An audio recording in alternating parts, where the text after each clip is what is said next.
Hello everyone, I'm going to read The Walrus and the Carpenter by Lewis Carroll. Hopefully this is going to bring back lots of happy childhood memories. It certainly does for me because I watched Alice in Wonderland too many times when I was a kid.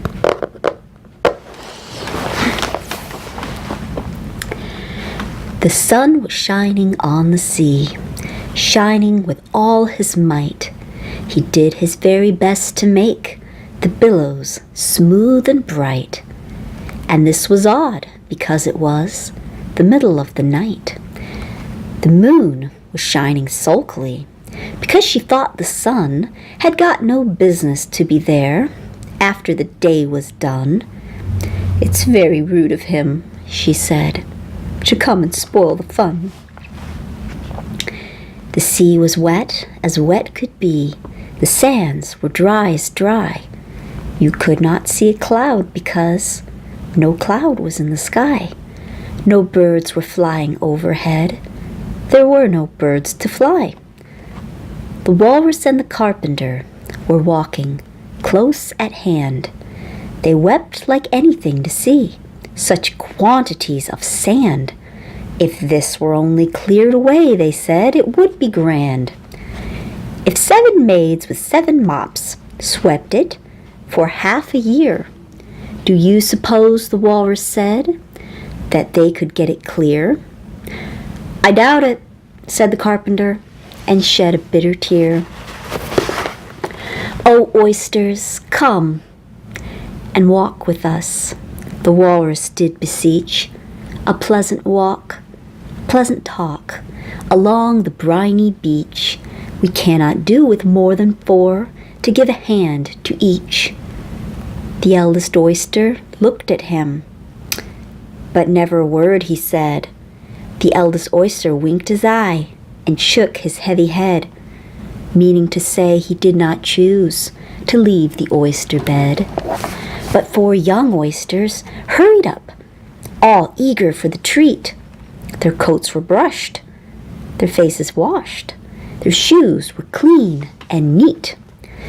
And this was odd because, you know, they hadn't any feet. 4 other oysters followed them, and yet another 4. And thick and fast they came at last, and more and more and more, all hopping through the frothy waves and scrambling to the shore. The Walrus and the Carpenter walked on a mile or so, and then they rested on a rock conveniently low, and all the little oysters stood and waited in a row.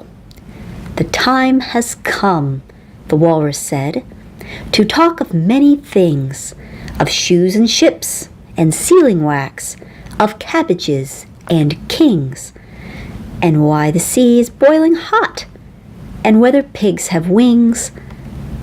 "But wait a bit," the oysters cried, "before we have our chat, for some of us are out of breath, and all of us are fat."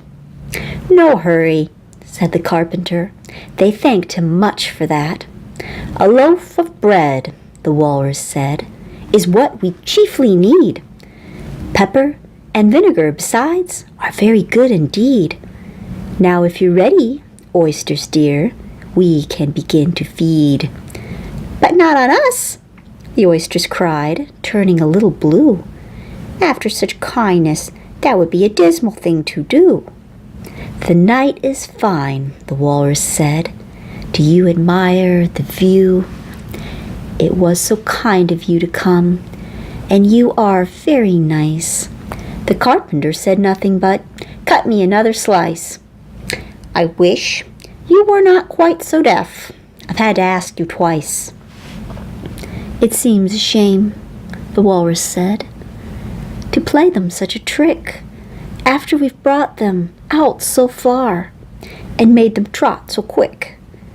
The Carpenter said nothing but, "The butter's spread too thick." "I weep for you," the Walrus said. "I deeply sympathize."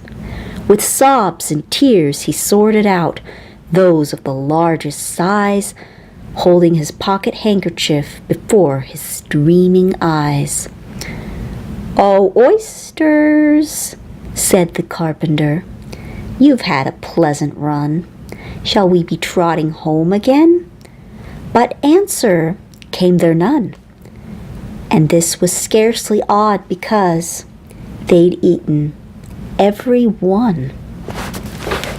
Thanks so much for listening. That was a joy to read. That was a lot of fun. Does anybody want to come say hi? Daisy or Sunny? Come on. Who wants to come say hi? Somebody? Both of you? Come here. Come on. Come on. Everybody thinks you're a cute little fox. At least I think you're cute. Oh, you broke my face. Get out of here. Oh, I love dogs.